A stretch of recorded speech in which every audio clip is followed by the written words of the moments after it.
Las bibliotecas que hoy presentamos son cada una a su modo y a su tiempo el resultado de los esfuerzos para lograr lo que Juan José de Eyara-Eguren, el primer bibliógrafo mexicano, ya había iniciado a mediados del siglo XVIII, cuando se dio a la tarea de compilar lo que se convertiría en su Biblioteca Mexicana.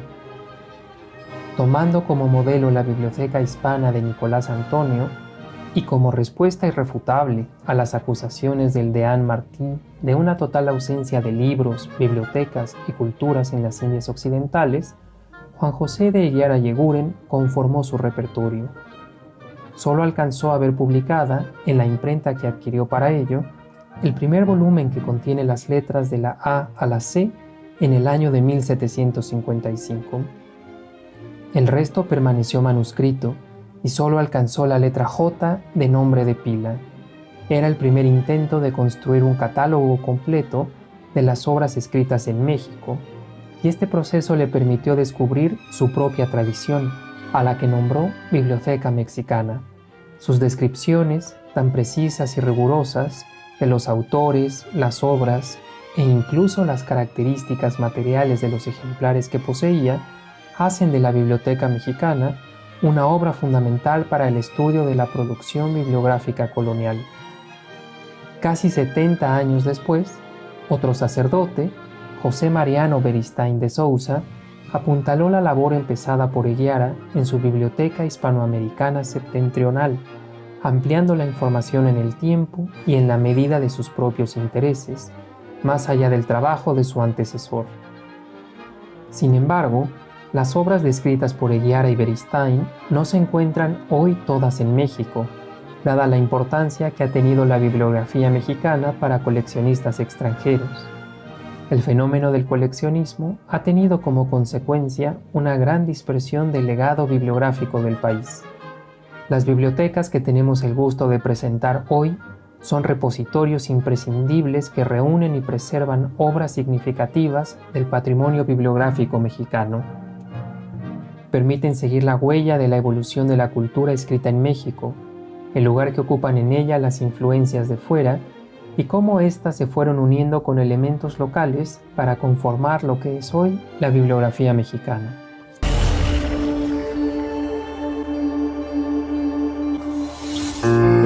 La Biblioteca Nacional de Antropología e Historia es el mayor centro de documentación del Instituto Nacional de Antropología e Historia de México.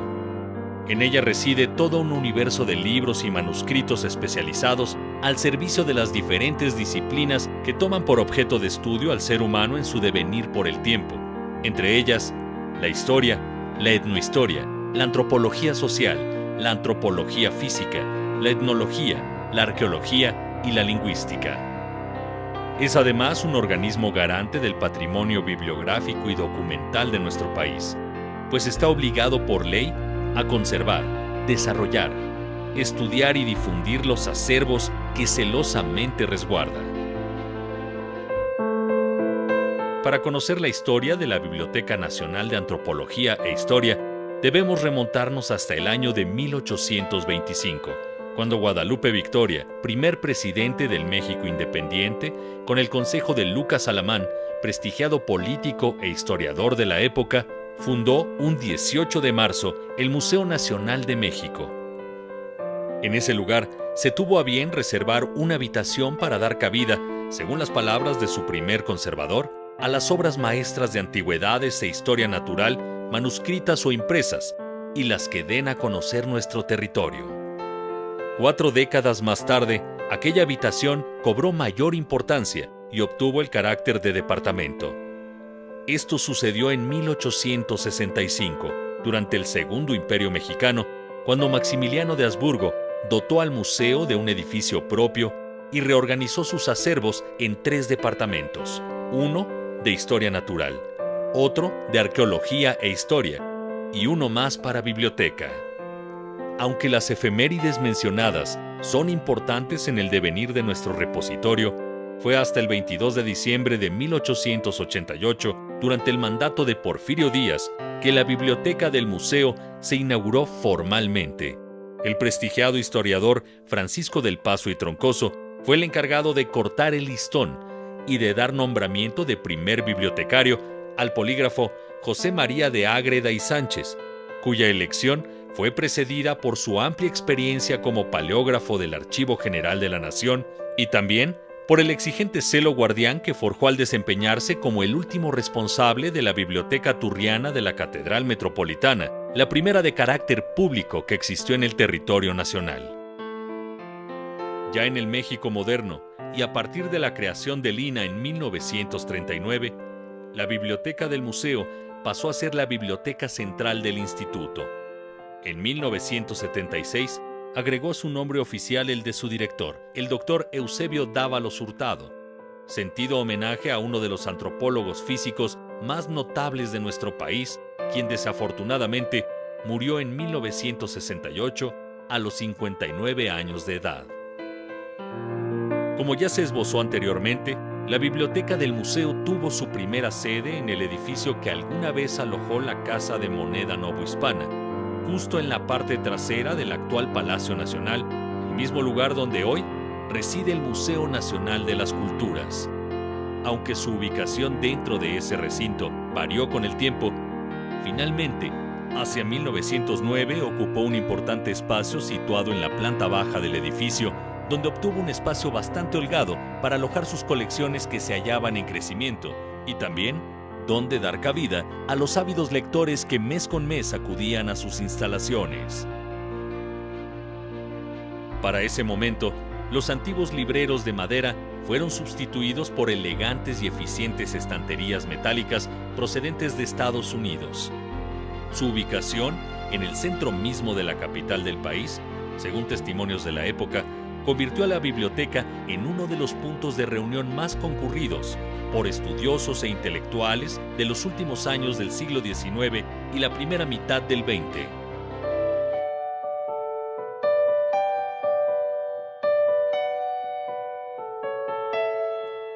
En 1964, la modernidad alcanzó al Museo Nacional. En ese año, el Gobierno de México decidió mudar sus acervos arqueológicos y la Biblioteca Central del INAH a las nuevas instalaciones construidas en el bosque de Chapultepec. Ahora, entre abundante vegetación, los gruesos muros de piedra colonial fueron sustituidos por el mármol, la madera, el cristal, el acero y el aluminio. La biblioteca se instaló en el primer piso del edificio diseñado por el arquitecto Pedro Ramírez Vázquez, donde se benefició con amplias salas de consulta y espacio de sobra para alojar más de 250,000 volúmenes y los miles de manuscritos que ya no cabían en su antigua instalación. Además, tan solo un pasillo separaba a nuestra biblioteca de la Escuela Nacional de Antropología, por lo que aquellos estudiantes en ciernes y también investigadores ya consagrados tuvieron al alcance todo el material que necesitaban para llevar a buen puerto sus pesquisas académicas. El universo bibliográfico y documental de la Biblioteca Nacional de Antropología e Historia en la actualidad es sumamente vasto. Cuenta con un acervo general conformado por 500,000 ejemplares, mismo que se mantiene en constante desarrollo. Es poseedora de una importante hemeroteca histórica, una fototeca, una mapoteca y un archivo del mismo carácter de un rico acervo sonoro conformado por las grabaciones de campo de importantes etnomusicólogos y el testimonio oral de distintos y poco conocidos actores de la historia nacional. Su fondo reservado resguarda incunables europeos y miles de libros impresos desde el siglo XVI hasta la primera mitad del siglo XX. El fondo conventual que aloja en su piso intermedio ostenta más de 28,000 títulos provenientes de varios conventos y colegios novohispanos. Sin lugar a dudas, su colección de códices mexicanos es la más importante de nuestro país y la que ha colocado a nuestra biblioteca en la palestra mundial. Custodiamos 200 de los aproximadamente 550 códices mesoamericanos que se conocen en el mundo, razón por la cual, desde 1997, fue reconocida como Memoria del Mundo por la UNESCO.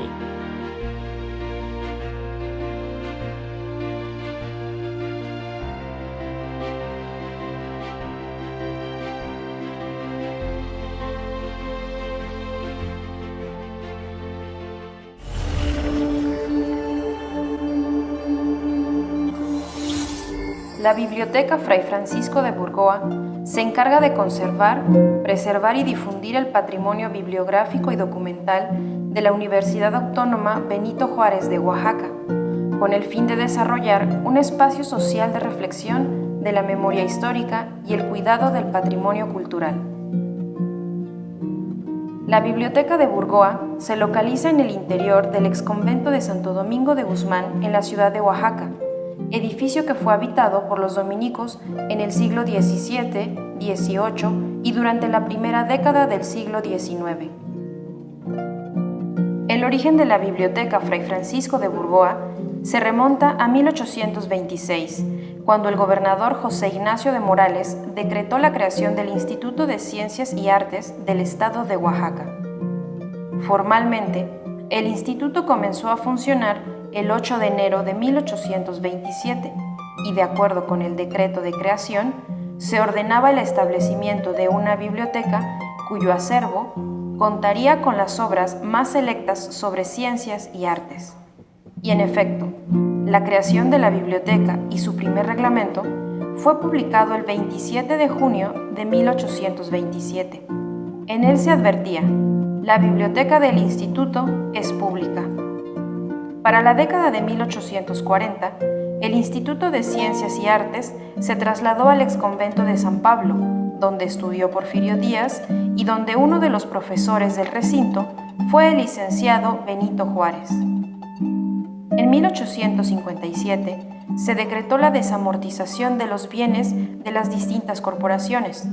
No solo los edificios eclesiásticos fueron afectados, sino también las colecciones de libros y manuscritos de las órdenes religiosas. Así, el periódico La Democracia publicó el decreto que ordenó que los libros, impresos, manuscritos, pinturas, antigüedades y demás objetos pertenecientes a las comunidades religiosas suprimidas se aplicarán a los museos, liceos, bibliotecas y otros establecimientos públicos. En Oaxaca, la única biblioteca pública que era subsidiada por el gobierno del estado era la del Instituto de Ciencias y Artes. Por ello, y acatando la mencionada disposición, en 1859 el juez de distrito Félix Romero supervisó que el acervo de la Biblioteca de la Orden de los Dominicos fuera trasladado a los estantes de la Biblioteca del Instituto de Ciencias y Artes del Estado de Oaxaca. En este contexto, el edificio del Colegio Seminario de la Santa Cruz, hoy edificio central de la Facultad de Derecho, fue requisado para convertirse en sede del Instituto de Ciencias y Artes del Estado de Oaxaca, que hasta entonces había funcionado en el convento de San Pablo. Pero el instituto y su biblioteca tuvieron diversas transformaciones. Una de ellas se dio el 18 de enero de 1955, cuando la sociedad oaxaqueña despertó con la noticia de que el Instituto Autónomo de Ciencias y Artes se había convertido en la Universidad Benito Juárez de Oaxaca. En abril de ese mismo año, la biblioteca del instituto, que contenía el fondo antiguo, conformado por los libros que habían pertenecido a las bibliotecas de las diferentes órdenes religiosas y las obras utilizadas por los estudiantes, pasó a manos de la recién fundada universidad. En 1958, el fondo antiguo de la biblioteca de la naciente universidad fue trasladado al edificio de la calle 5 de Mayo, inmueble perteneciente a la universidad. En ese año, la Facultad de Arquitectura fue instalada en el mismo sitio, generando varias dificultades que causaron la pérdida y daño de algunos ejemplares del fondo antiguo. A finales del siglo XX, los libros fueron trasladados a la Biblioteca General José Vasconcelos, perteneciente a la universidad. Ahí, las obras permanecieron en condiciones poco favorables. Para 1993, el maestro Francisco Toledo vio y conoció los libros antiguos que pertenecieron a las órdenes religiosas y al Instituto de Ciencias y Artes, motivo por el cual decidió organizar una exposición en el MACO para mostrar las joyas bibliográficas del acervo de la universidad. Este acto incentivó a las autoridades al rescate del fondo. Y fue hasta 1994 cuando comenzó la catalogación del fondo antiguo de la Biblioteca Vasconcelos, especialmente los libros procedentes de los conventos y los que usaron los estudiantes del Instituto de Ciencias y Artes del Estado de Oaxaca a mediados del siglo XIX. Tiempo después, el Instituto Nacional de Antropología e Historia, INA, intervino y asignó un espacio específico a los fondos frailunos y del ICAEO. Entonces, se decidió por el ex convento de Santo Domingo de Guzmán. A la par, Fomento Social Banamex financió la restauración de la nave y donó la estantería de cedro rojo donde se colocarían los libros. El acervo, que comprende alrededor de 24,000 ejemplares, fue colocado en su repositorio actual en 1994 y en 1996 fue inaugurado bajo el nombre de Biblioteca Fray Francisco de Burgoa. El acervo de la Biblioteca Burgoa se integra de 3 fondos. El primero de ellos es el antiguo, que resguarda los libros que fueron parte de los conventos de Antequera del Valle de Oaxaca y algunos ejemplares que pertenecieron a los obispos antequeranos de la época virreinal. En este fondo se ubican los 12 incunables con los que cuenta la biblioteca, así como los libros conocidos como los primeros impresos de las Américas. El segundo es el fondo histórico, donde se conservan los libros que pertenecieron a la biblioteca del Instituto de Ciencias y Artes. Los volúmenes tratan sobre medicina, geografía, lenguas, tipografía y otros, además de colecciones que fueron donadas por exalumnos del instituto e intelectuales de la época, como Benito Juárez, Matías Romero, Manuel Brioso y Candiani, Aurelio Valdivieso y Jorge Fernando Iturribarría. Por último, el Fondo Moderno está integrado por libros donados por autores que han escrito acerca de la historia de Oaxaca. En esta misma colección podemos encontrar las tesis de todos aquellos investigadores que para sus trabajos de posgrado han consultado el acervo de la Biblioteca Burgoa. Los temas que podemos encontrar en este acervo van desde historia de Oaxaca hasta arte del siglo XX. Por todo lo anterior, la Biblioteca Burgoa ha sido imprescindible para las investigaciones relacionadas con la historia y el arte, y no es extraño que en 2018 fuera reconocida como Memoria del Mundo de México por la UNESCO.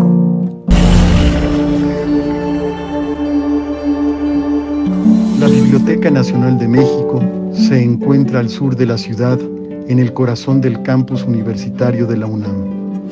El complejo arquitectónico que ocupa recibe el nombre de Unidad Bibliográfica. Alberga tanto a la Biblioteca como a la Hemeroteca Nacionales de México, así como al Instituto de Investigaciones Bibliográficas, que es la entidad que administra a ambas. La Unidad Bibliográfica consta de 2 bloques: el Fondo Contemporáneo, donde se resguardan los impresos correspondientes a los últimos 100 años, incluyendo periódicos y revistas, y el Fondo Reservado, donde se resguardan los impresos más antiguos, así como manuscritos, archivos y documentos diversos. Estos 2 bloques están unidos por un pasadizo conocido como Túnel del Tiempo. Conduce de los tiempos más recientes a los más remotos. Embellece en el interior del recinto obras escultóricas como el símbolo de las ciencias y humanidades de Jersúa o el Dino de Federico Silva, así como bustos de personajes eminentes como la escritora Sor Juana Inés de la Cruz y el presidente Benito Juárez. Fue Juárez quien emitió el decreto de creación de la biblioteca el 30 de noviembre de 1867. Le otorgó también su primera sede, el antiguo templo de San Agustín, en el centro histórico de la Ciudad de México. Anteriormente hubo varias tentativas de creación de la biblioteca que no se pudieron realizar en 1833, 1846 y 1857. Hubo también durante la intervención francesa el proyecto de una biblioteca imperial que resultó en la sustracción del país de colecciones y libros adquiridos para este fin y su posterior subasta en Europa. Las labores de remodelación necesarias para convertir un templo religioso en un templo laico de la biblioteca Comenzaron en 1867 y concluyeron en 1884. La ceremonia de inauguración de la biblioteca se celebró el 2 de abril de 1884. Asistió el entonces presidente Manuel González. Se recitaron discursos y poemas y se interpretó un himno sinfónico de la biblioteca. En 1893, la biblioteca inauguró su servicio nocturno en la capilla de la Tercera Orden para atender las necesidades de lectura de clases trabajadoras. Asistieron a la ceremonia de inauguración el entonces presidente Porfirio Díaz, integrantes de su gabinete y el que fuera director de la biblioteca durante casi 30 años, José María Vigil. En 1914 se expidió la ley de la Universidad Nacional, enumeraba las instancias pertenecientes a esta institución, en su mayoría facultades e institutos, y que entre ellas se encontraba la Biblioteca Nacional de México. La Ley Orgánica de la Universidad, emitida en 1929, ratificó esta adscripción. Desde ese momento hasta hoy, la Biblioteca Nacional de México se encuentra bajo custodia de la Universidad Nacional Autónoma de México. En 1950, cuando dio inicio la edificación de la ciudad universitaria, se contempló trasladar la Biblioteca Nacional de México al edificio conocido actualmente como Biblioteca Central o Biblioteca Central de la Universidad. Sin embargo, esta propuesta fue descartada. Quedan vestigios de esta tentativa en una de las caras de los bellos murales que adornan este edificio, en la cual se leen las iniciales BN y HN, o Biblioteca Nacional y Hemeroteca Nacional. En 1967 se creó dentro de la Universidad Nacional Autónoma de México el Instituto de Investigaciones Bibliográficas y se estipuló que la Biblioteca y Hemeroteca Nacionales de México quedaban bajo su administración. En 1979 se inauguró la sede actual de la Biblioteca Nacional de México. Así comenzó el traslado de los fondos de la Biblioteca del Centro Histórico al sur de la Ciudad de México. La unidad bibliográfica fue diseñada por el arquitecto Orso Núñez, quien también diseñó los edificios circundantes, cines, teatros, salas de concierto. El conjunto arquitectónico es conocido como el Centro Cultural Universitario y se encuentra en la parte austral de la ciudad universitaria, ubicada a su vez al sur de la Ciudad de México. En un principio, la unidad bibliográfica albergó únicamente al fondo contemporáneo de la biblioteca, mientras que el fondo reservado permaneció unos años más en el antiguo templo de San Agustín. Fue hasta 1992 cuando se inauguró el bloque arquitectónico de la unidad bibliográfica, donde se encuentra hoy el fondo reservado de la biblioteca. El fin de la mudanza en 1995 cerró por un largo tiempo las puertas de la sede original de San Agustín, que fue sometido a un proceso de intervención arquitectónica con vista al apuntalamiento de su estructura. En lo que respecta al porvenir de la Biblioteca Nacional de México, se tiene contemplado edificar fuera de la Ciudad de México, en Juriquilla, Querétaro, un centro de preservación documental. Allá se trasladará una parte significativa de su acervo. Así se impedirá la saturación de la unidad bibliográfica y quedará atendida la necesidad de espacio de almacenamiento de las siguientes décadas, un reto constante de todas las bibliotecas del mundo. También están en puerta planes para la sede original de la biblioteca, el antiguo templo de San Agustín. El edificio ha atravesado por un proceso extensivo de restauración que se encuentra en sus fases finales. En su capilla adyacente, conocida como Capilla de la Tercera Orden, la Biblioteca Nacional ofrecerá al público su colección tiflológica, una sala de consulta para las colecciones digitales y la prensa nacional, y una sede para actividades académicas de docencia y divulgación. Es así como la historia de la Biblioteca Nacional de México llega al tiempo presente, vivificada por las enseñanzas de su pasado y preparada para resolver los retos que le depara su porvenir.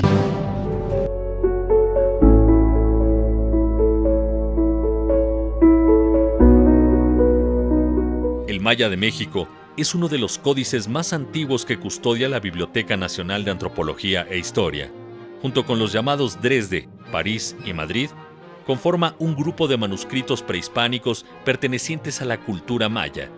Desde su aparición pública en 1971, dentro del Club Grolier de Nueva York, su existencia se vio envuelta por diversos mitos sobre su descubrimiento y la duda sobre su originalidad lo marcó por más de 4 décadas.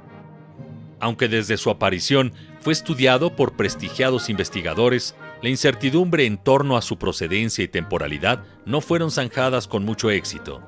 Por tal razón, se gestó en el INAH un equipo transdisciplinario liderado por la Biblioteca Nacional de Antropología e Historia y la Coordinación Nacional de Museos y Exposiciones.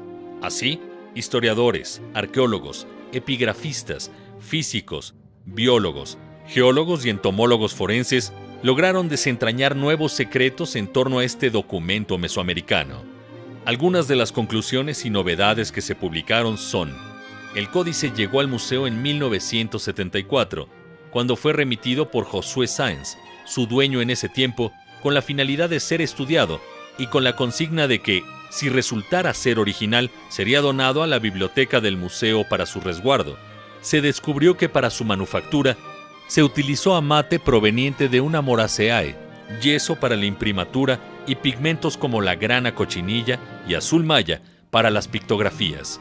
Se determinó que una buena parte del deterioro del documento fue ocasionado por insectos dentro del contexto arqueológico de origen.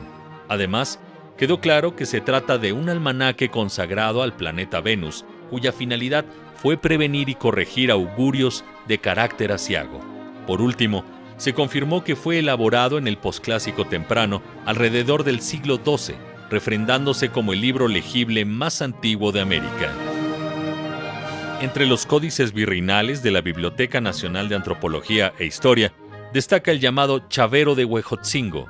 Pertenece a un grupo de 5 documentos herederos de la tradición escrituaria de ese antiguo señorío náhuatl del Valle Poblano Tlaxcalteca, los cuales fueron elaborados durante el siglo XVI y en su conjunto nos permiten estudiar el sistema tributario desarrollado en la región durante el primer siglo novohispano. Perteneció a la colección de Lorenzo Boturini y ya en el siglo XIX pasó a manos de Alfredo Chavero, célebre historiador y arqueólogo decimonónico que decidió donarlo al Museo Nacional de México en 1906.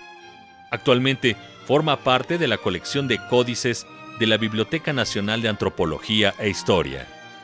Se compone por 18 láminas de 31.5 por 43 centímetros, mismas que forman parte de un procedimiento judicial que la comunidad de Huejotzingo promovió contra sus autoridades indígenas por abusos cometidos en el cobro de tributos. Así, en escritura pictográfica se registró el impuesto pagado por los 21 barrios del Altepetl Huejotzinca entre 1571 y 1577, el cual constaba de dinero, maíz, camisas y mantas, todos representados con su correspondiente glifo. El sistema numérico mesoamericano asentado en el Códice Chavero tiene variantes que únicamente fueron utilizadas por este señorío.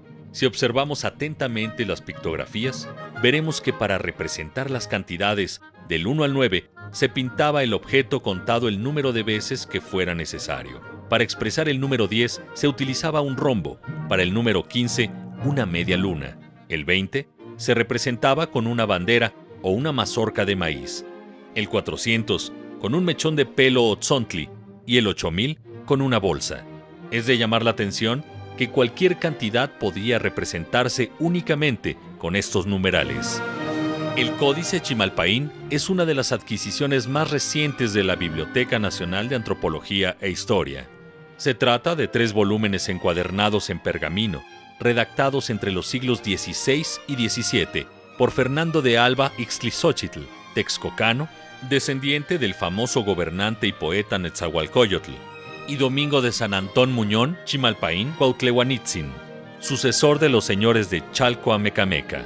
Cuando murió Ixtlilxóchitl, Los manuscritos fueron heredados por Juan de Alba Cortés, su hijo, quien a su vez los entregó al sabio Carlos de Sigüenza y Góngora. Más tarde, ya en el siglo XIX, cuando el códice se encontraba en la biblioteca del Colegio de San Ildefonso, el también historiador José Mario Luis Mora los intercambió por Biblias protestantes con la Sociedad Bíblica de Londres. En 2014, el gobierno mexicano, a través de la Secretaría de Cultura y el INAH, los repatrió, siendo exhibidos por vez primera en la exposición Códices de México, Memorias y Saberes.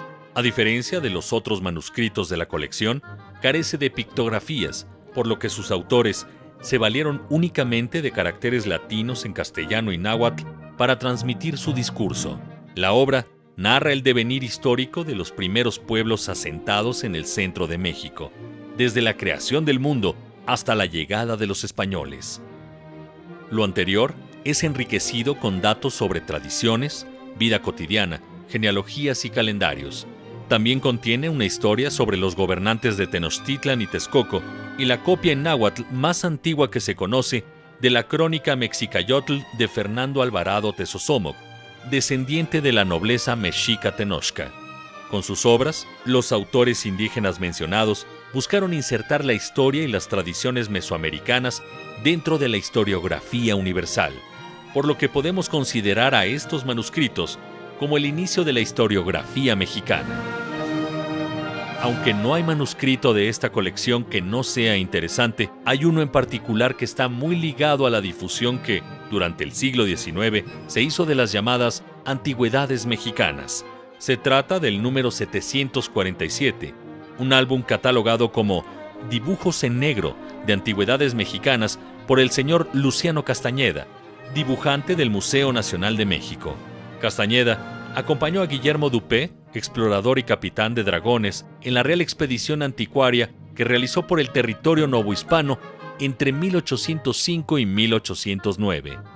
La encomienda de Castañeda era dibujar in situ los monumentos arqueológicos que el capitán localizara durante sus correrías, especialmente en Huatusco, Cholula, Mitla, Monte Albán, Palenque y otros sitios de interés.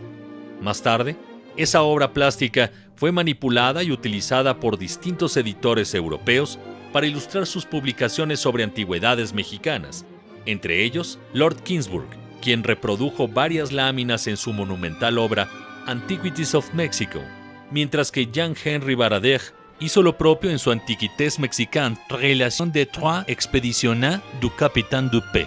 Sabemos que Baradeg recibió de Isidro Ignacio Icaza, conservador del Museo Nacional, las ilustraciones de Castañeda, mismas que llevó a Europa y utilizó para su obra. Sin embargo, en el museo quedaron estos originales realizados también por el propio Castañeda como testigos silenciosos de aquellas primigenias expediciones arqueológicas. Aunque 4 ejemplos resultan insuficientes para conocer la riqueza de nuestras colecciones, son lo bastante importantes para afirmar que los anaqueles de la Biblioteca Nacional de Antropología e Historia no solo resguardan libros y documentos antiguos, sino que salvaguardan parte del patrimonio histórico legado por generaciones a todos los mexicanos y también a la humanidad. Cuando inició la invasión y colonización europea en las tierras que Hernán Cortés denominó Nueva España, la corona española otorgó a los frailes de las órdenes mendicantes poder considerable para evangelizar a la población nativa. Una de ellas, la Orden de Predicadores, también conocidos como dominicos, centró sus esfuerzos en la parte sur de México, una de las regiones lingüísticamente más diversas del mundo. En la actualidad, esta región corresponde a los estados de Oaxaca y Chiapas y aún conserva su riqueza lingüística. Dada la diversidad de las lenguas, los dominicos ya no pudieron depender del náhuatl, idioma que dominaba en el altiplano central de México, para comunicarse con la población nativa. Debido a la densidad de población y a su riqueza, la región mixteca atrajo la atención de los dominicos desde su llegada. Fue ahí donde construyeron sus primeros y más espectaculares conventos, que hoy en día aún pueden visitarse. Como parte de este ambicioso proyecto religioso, los dominicos y los primeros mixtecos conversos desarrollaron una escritura alfabética para el idioma mixteco. Su primer libro fue La Doctrina Cristiana en Lengua Mixteca de Fray Benito Hernández, impreso por Pedro Ocharte en 1568. Se produjeron 2 versiones de esta obra, una en la variante del mixteco de Achiutla y otra en la variante de Tepozcolula. Estos enormes volúmenes, de aproximadamente 200 folios cada uno, son casi en su totalidad monolingües. El elegante estilo de lenguaje que usaron Fray Benito y sus asistentes mixtecos para describir el nuevo contenido religioso, combinado con la hermosa tipografía gótica y los espectaculares grabados, hicieron que este libro fuera muy popular entre los lectores en la Mixteca durante más de un siglo. Al igual que la traducción al alemán de la Biblia de Martín Lutero y la Divina Comedia de Dante Alighieri, la doctrina de Tepozcolula estableció una ortografía estándar para el mixteco que duró más de 2 siglos. Solo se conocen 5 ejemplares de la doctrina de Tepozcolula de Fray Benito, y la mayor parte de ellos comprende solamente fragmentos mutilados. El volumen más completo de este libro es el que conserva la Biblioteca Fray Francisco de Burgoa de la Universidad Autónoma Benito Juárez de Oaxaca. Cabe resaltar que este es el único ejemplar en una colección pública mexicana, afortunadamente, en Oaxaca. Además de ser un testimonio inigualable de un momento transformador en la historia de México, la doctrina tiene un valor especial como primer texto alfabético en mixteco, lengua que hoy en día cuenta con cientos de miles de hablantes, de los cuales la mayoría vive en el estado de Oaxaca. La primera edición de Institución, Modo de Rezar y Milagros e Indulgencias del Rosario de la Virgen María, de Jerónimo Taix, salió de las prensas de Juan Pablo, primer impresor de América, en 1559. La Biblioteca Fray Francisco de Burgoa conserva una impresión de 1576 hecha por Pedro Valli, considerada la 6ª impresión y la 3ª edición mexicana. Esta fue corregida y enmendada por Domingo de Salazar de la Orden de Predicadores antes de que se le otorgara el obispado de Manila. La devoción del rosario es fundamental para los dominicos. En la Nueva España fue propagada por el subprior del convento de Santo Domingo de México, Fray Tomás de San Juan. Así, la Cofradía del Santo Rosario se instituyó en 1538 y su devoción se ve reflejada en la expresión artística de las impresionantes capillas del Rosario en las iglesias de Santo Domingo en Oaxaca y Puebla. La obra de Taix combina una explicación del fundamento teológico a la devoción del Rosario con las reglas de la cofradía e incluye narraciones acerca de los eventos milagrosos asociados con la devoción. La presencia del Rosario en la evangelización se ve reflejada en documentos como el Códice de Yanguitlán. Francisco de Burgoa menciona en otro documento que se realizaron obras de teatro representando algunos milagros del Santísimo Rosario. Cabe mencionar que el ejemplar de la obra de Jerónimo Taix, conservado en la Biblioteca Fray Francisco de Burgoa, es el único existente de la edición de 1576. La Biblioteca Burgoa no se entendería sin las obras de autores locales que posee, como son los libros escritos por Fray Francisco de Burgoa, que son un referente obligado para el estudio de la historia y el arte del actual estado de Oaxaca. Francisco de Burgoa nació en Oaxaca en 1604, en el seno de una familia acomodada sin llegar a rica, pero de mucha reputación y antigüedad. A los 15 años se unió a la Orden de Predicadores, en la que destacó por su dedicación al estudio, dominio del latín y sólida formación en teología y artes. Ya como fraile, impartió la doctrina cristiana en pueblos de lengua mixteca y zapoteca. Gracias a ello, integró a su saber el dominio de ambas lenguas y el conocimiento de las costumbres y formas de vida de los indígenas de su época. Para 1670, Burgoa publicó Palestra Historial de Virtudes, que comenzó a escribir como parte de sus obligaciones como prior del convento de Antequera. En este libro se relata la llegada de la Orden de Predicadores a las Indias Occidentales desde el siglo XVI. la creación de la provincia de San Hipólito Mártir de Oaxaca y la expansión dominica por todo su territorio. Todo ello mediante el relato biográfico de 31 dominicos ejemplares de la época. Un segundo libro de Burgoa es Geográfica descripción de la parte septentrional del polo ártico de la América, escrita entre 1669 y 1670 y publicada en 2 tomos hasta 1674. En esta obra, el dominico decidió aumentar la información presentada en su palestra historial al exponer con detalle la geografía, climas, recursos naturales, economía y culturas de la provincia de San Hipólito.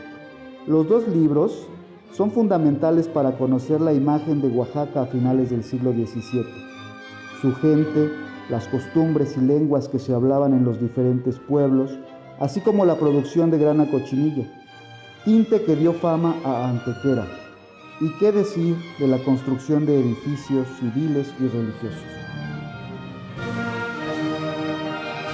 La dendrología natural, o Tratado de los árboles y hierbas de la América, es un cuadernillo de 58 páginas iluminado a mano sobre las plantas de Oaxaca. Es una obra clave para documentar la historia del conocimiento botánico en Oaxaca durante la época virreinal y uno de los pocos herbolarios iconográficos sobre la botánica mexicana. El autor, Fray Juan Caballero, fue un fraile ilustrado del siglo XVIII, cuya actividad intelectual no solo se centró en la ciencia, sino que tuvo una carrera magnífica dentro de la orden dominica. Se distinguió por sus estudios sobre las plantas, los animales y los fenómenos meteorológicos, y publicaba artículos en la Gaceta de México, como noticias sobre las hierbas medicinales, la grana cochinilla, epidemias y sobre los globos aerostáticos elevados en Oaxaca en 1785. La dendrología no solamente es una obra importante desde el punto de vista científico o botánico. La belleza de sus imágenes denota la calidad artística del dibujante y es interesante también para la historia del arte de la Nueva España. No conocemos la obra escrita que debió acompañar a los dibujos de la dendrología. Don Manuel Martínez Gracida dice que Fray Juan Caballero escribió la historia de muchas plantas que crecen en la provincia de Oaxaca, que existía en la Biblioteca de Santo Domingo, pero desgraciadamente se perdió. Caballero manifestó un interés por la ciencia durante su vida y seguramente tuvo a su alcance varios libros y manuscritos de herbolaria, europeos e indígenas, y debió consultar la Biblioteca Dominica, ya que sus investigaciones citan las más modernas publicaciones de su momento. Es probable que su deseo de realizar un tratado de las plantas de América responda a los esfuerzos de otros naturalistas que le antecedieron y que encaminaron sus investigaciones a registrar la flora. Su intención era identificar de manera práctica la planta en cuestión y dio los primeros pasos a una catalogación de la flora mexicana. El cuadernillo tiene páginas en blanco y posiblemente el fraile quería hacer un trabajo más ambicioso, pero no pudo terminar. Esta obra no solo es de interés de los especialistas académicos, sino que ha servido de inspiración a los artistas, maestros del arte popular y al propio Jardín Etnobotánico de Oaxaca.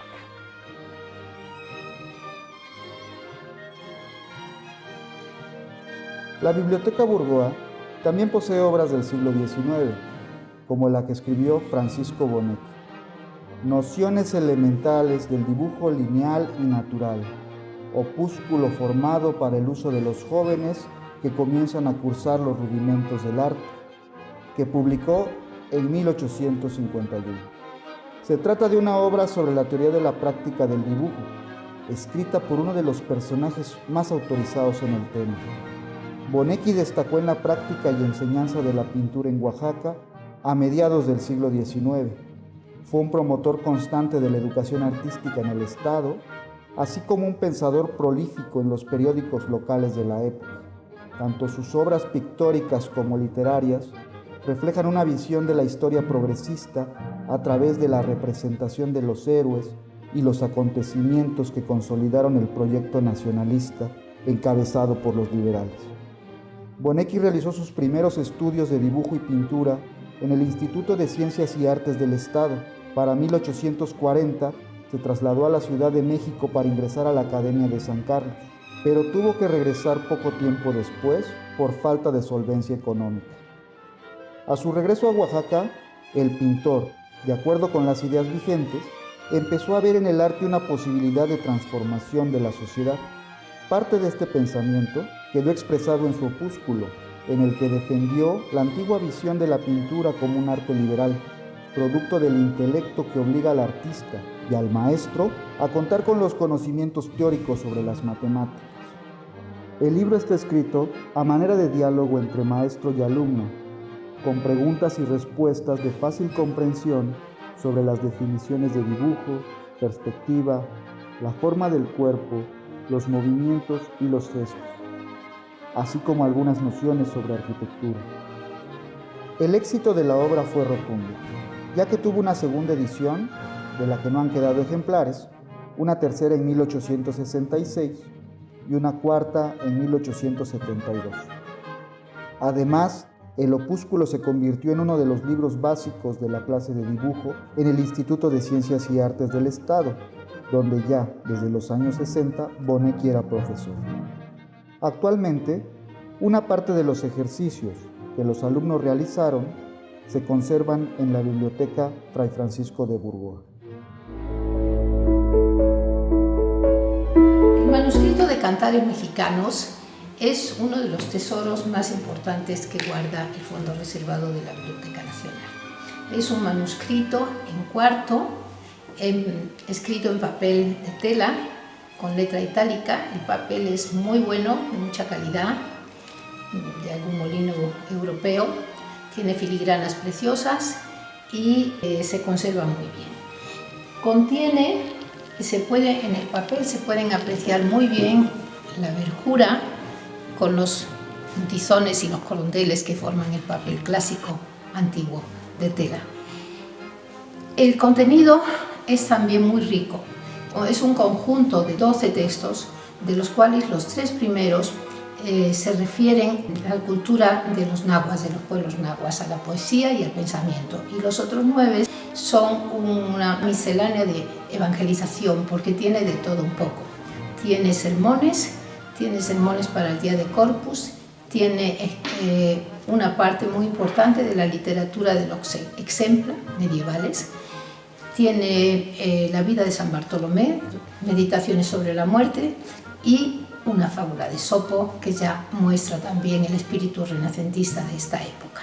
El manuscrito más amplio, más extenso, es el que recoge la poesía de la época de Nezahualcóyotl y de Moctezuma. El poema de Nezahualcóyotl dice así: Can yeguan Dios in ipalnemogua, canto nemi yeguayan, ye miso chistoque, ye cuicatica on netlamatoque, ye xochitica, ya canquitemogua, melet tlaicoltia, mitzon yaitla tlaninglia moyolo, intleyot mahuizot aya oguaya. Traducido al español dice así: ¿Dónde está él, dador de la vida? ¿Dónde vives? Te están esperando tus pobres amigos. Ya con cantos se afligen, ya con flores lo buscan en alguna parte.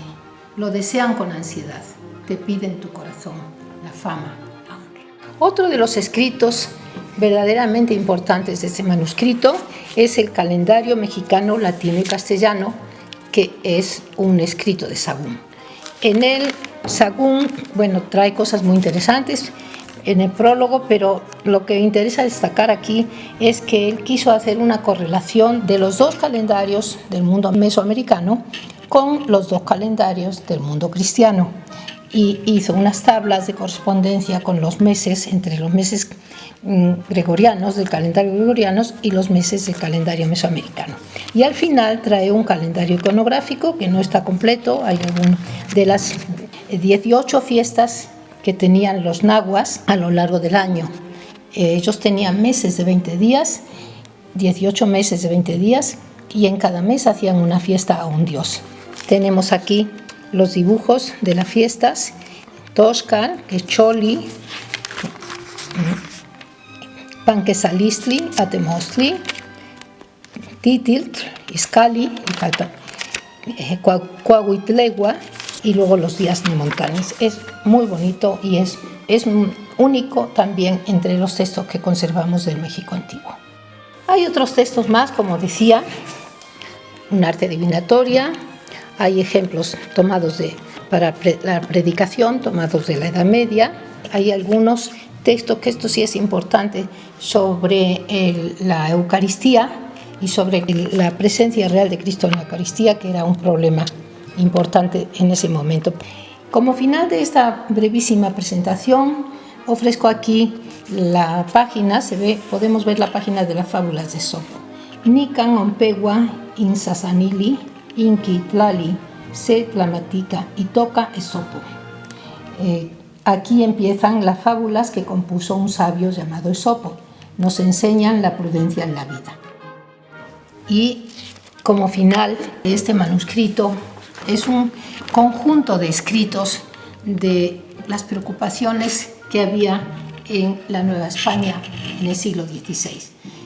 Restaba mucho de la tradición de los pueblos nahuas y al mismo tiempo se estaba ya explicando y se estaba dando a conocer el mensaje cristiano.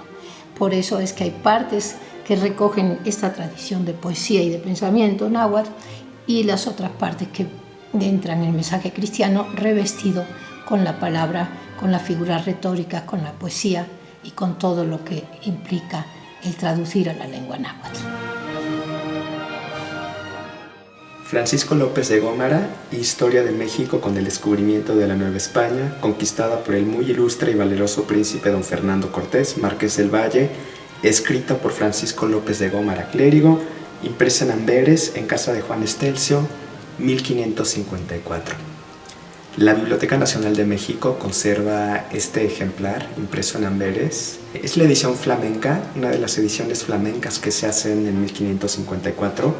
Pueden ver el formato, mide 14 centímetros, es el práctico formato de octavo, y lo que hicieron los maestros flamencos, los impresores flamencos como Estelcio, fue justamente reducirlo, porque las ediciones originales de López de Gómara, que habían aparecido en España un par de años antes, todas son en formato de folio mayor con letra gótica, y vean lo que hace en Amberes: reducen el formato, cambian el tipo de letra más acorde con el espíritu del humanismo de Europa del siglo XVI, y entonces también se hace una reducción de los títulos y los subtítulos en comparación con las primeras ediciones.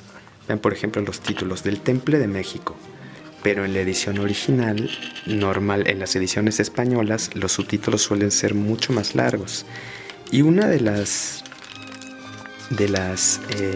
novedades fue incluir la tabla de las materias y hazañas principales que se tratan en este libro, porque es un índice de materias y es de bastante ayuda para los lectores de la época. Es bastante minucioso y la portada incluyó al escudo de armas de Hernán Cortés. Lo que pensaban los impresores flamencos con este tipo de ediciones en pequeño formato y con letra más acorde con el espíritu del humanismo de la época era llegar a más lectores. Literalmente es una edición de bolsillo, mucho más manejable, y que tuvieron una distribución a nivel global gracias a las conexiones comerciales que tenían los libreros flamencos, los impresores flamencos en Amberes. Por eso en este año de conmemoración nos parece interesante rescatar a esta edición de Amberes de López de Gómara de 1554, que en su momento fue un autor bastante leído en el tema de la historia de la conquista de México.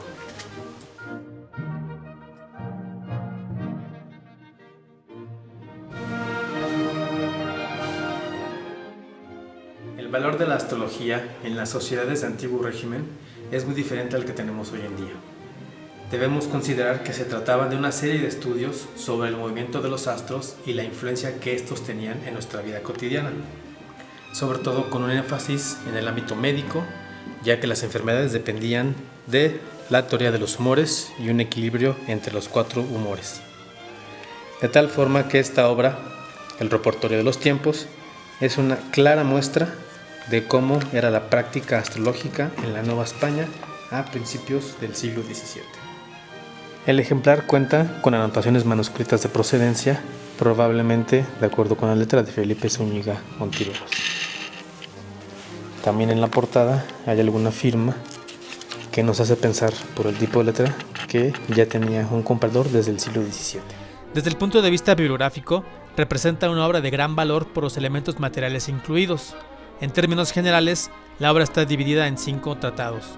El primero habla sobre los cuerpos celestes, además de cuestiones astrológicas. El segundo tratado comienza con un estudio sobre los elementos fuego, aire, agua y tierra, para continuar con cuestiones propias de la geografía e historia novohispana.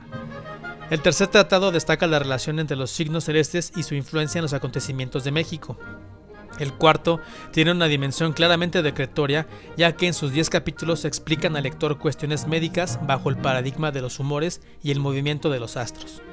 Por último, el quinto tratado revela eventos astrológicos concretos, como la conjunción de Júpiter y Saturno ocurrida el 24 de diciembre de 1603. Finalmente, Enrico Martínez agregó una última sección de las cosas memorables sucedidas. Dentro de las explicaciones astrológicas, Martínez incluyó una sección en donde el lector podía conocer los signos zodiacales y saber cuáles eran las características temperamentales y de personalidad, tanto de los hombres como las mujeres nacidas bajo determinado signo. En el folio 140 se incluye un grabado con un horóscopo que explica de manera gráfica el tránsito de la Tierra por la eclíptica solar, donde están representados los 12 signos zodiacales. Uno de los elementos más curiosos de este libro es que incluye un instrumento por el cual el lector puede saber el signo bajo el cual se nació. Es relativamente sencillo, vienen las instrucciones en la cual se dice que el hilo se tiene que poner en la hora que se nació. Por ejemplo, si yo nací a la 1 de la tarde, lo pongo aquí, y esta esfera yo la tengo que girar de tal forma que, por ejemplo, si yo nací en septiembre, el 31 de agosto o el 20 de septiembre, este nos va a indicar cuál es el signo en el que naciste y este nos va a indicar el ascendente. De esta forma, este libro contiene este instrumento que lo hace muy atractivo para el lector, porque le ofrecía esta posibilidad de saber cuál era su signo.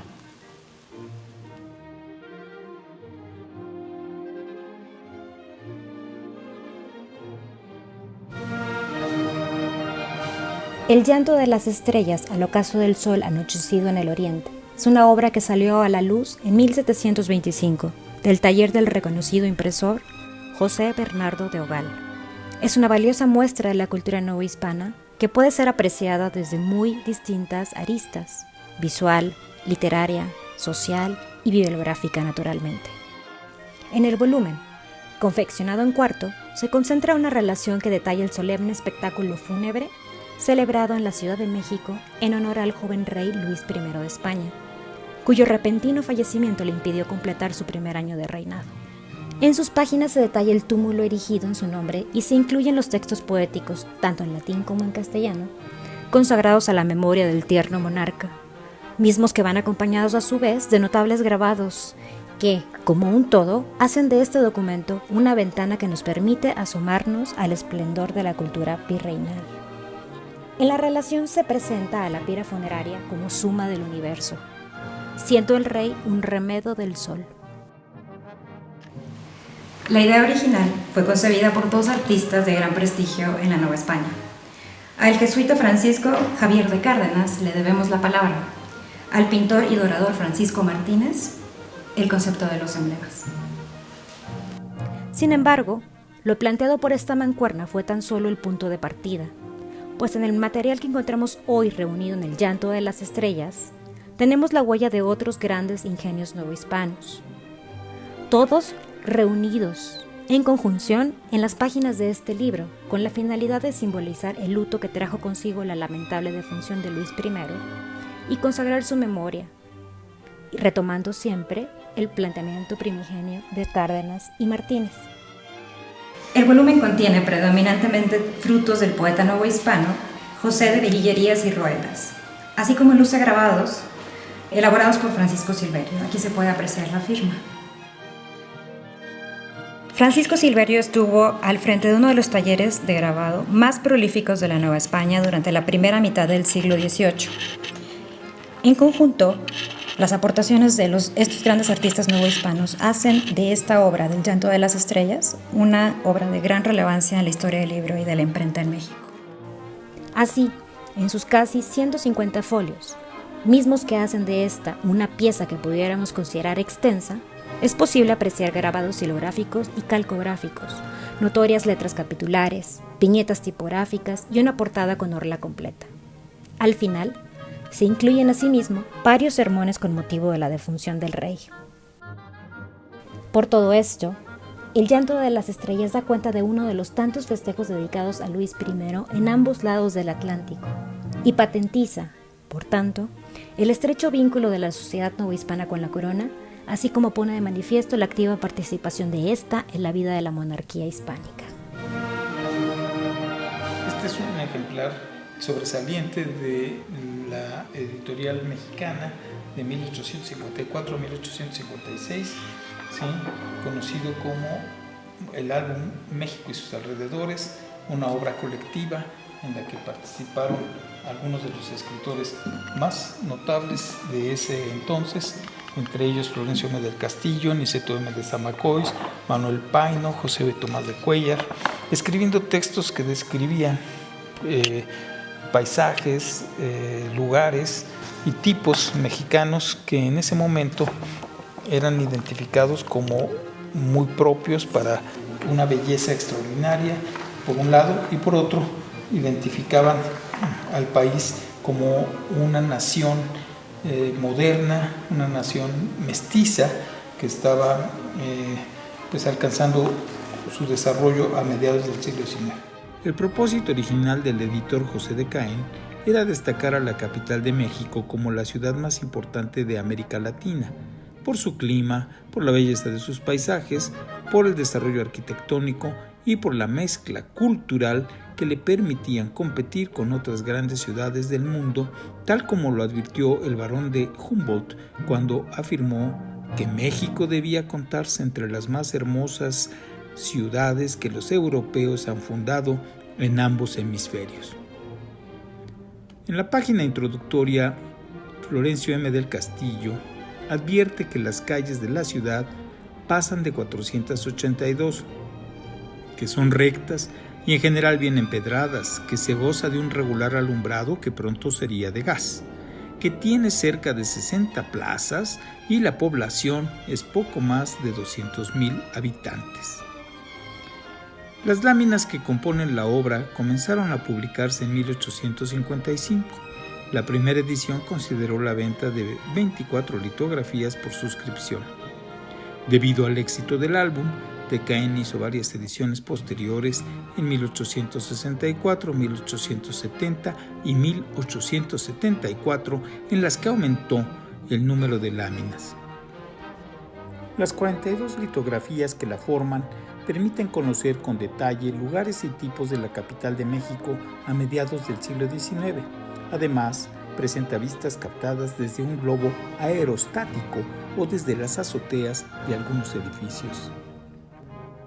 Esta obra representa una etapa del costumbrismo nacionalista que de alguna manera respondía a las necesidades patrióticas de los ciudadanos que habían presenciado la pérdida de una enorme extensión del territorio al final de la guerra con Estados Unidos. Una obra que acompaña a esta, sin duda, es Los mexicanos pintados por sí mismos. Es un complemento que apareció también entre 1854 y 1856. Lo que hacen los litógrafos es ilustrar cada uno de los oficios que tenían lugar en la Ciudad de México y con un texto alusivo al oficio mostrar, como se había hecho en otras obras semejantes en Europa, cómo los propios personajes se percibían a sí mismos, por eso el título de Los mexicanos pintados por sí mismos. Y entonces eran litógrafos del país, con escritores del país, hablando de los oficios que tenían lugar en el país. Y Los mexicanos pintados por sí mismos también es un álbum colectivo, muy parecido y complementario, digo yo, a el México y sus alrededores. Octavio Paz, escritor polifacético y de pluma prolífica, abordó un enorme abanico de temas, desde la conquista y el arte precolombino hasta la identidad del mexicano, el marxismo, las vanguardias y las relaciones entre artes. Destacan especialmente sus ensayos sobre poética y sus numerosos poemarios. Octavio Paz llevó a cabo varias experimentaciones formales en diálogo con diversas propuestas estéticas y movimientos de vanguardia y posvanguardia. Blanco, de Octavio Paz, es una piedra de toque en la literatura material mexicana del siglo XX. Blanco es un poema que abreva, por una parte, de la influencia de la obra de Stéphane Mallarmé y por otra, a través de una cita del Vajratantra, de la época que el poeta pasó en la India como diplomático. De estas influencias dan cuenta los epígrafes con los que comienza el poema. Una de las características formales más evidentes de Blanco es que se despliega a manera de los biombos, estableciendo una relación con los códices mesoamericanos y una vinculación muy interesante con el tema del tiempo y el espacio. La visualidad es un rasgo medular del poema. Las características tipográficas, la alternancia de tinta negra y roja, en honor a los tlacuilos prehispánicos, y la disposición deliberada de las palabras en el lienzo del papel crean múltiples experiencias de lectura. En la advertencia para el lector, Octavio Paz explica cómo ha de leerse el poema y proporciona 6 claves de lectura, como un solo texto, como un conjunto de poemas separados y como cada una de las partes de un mandala.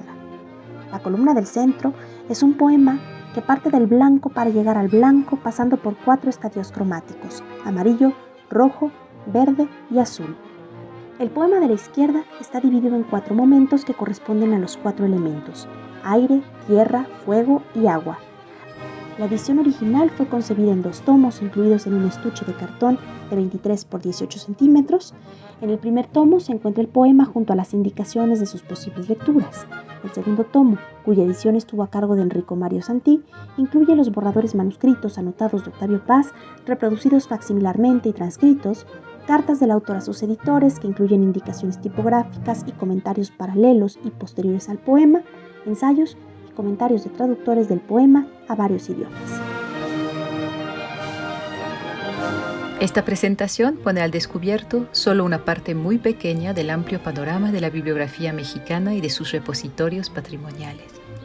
También evidencia la complejidad de su evolución, resultado de su naturaleza múltiple y de su riqueza.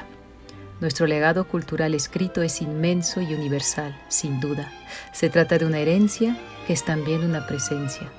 Con esta pequeña muestra que compartimos hoy, nuestra memoria parece inquebrantable, porque nos acompaña desde la inmanencia de los códices hasta la articulación textual y visual de obras como las de Octavio Paz.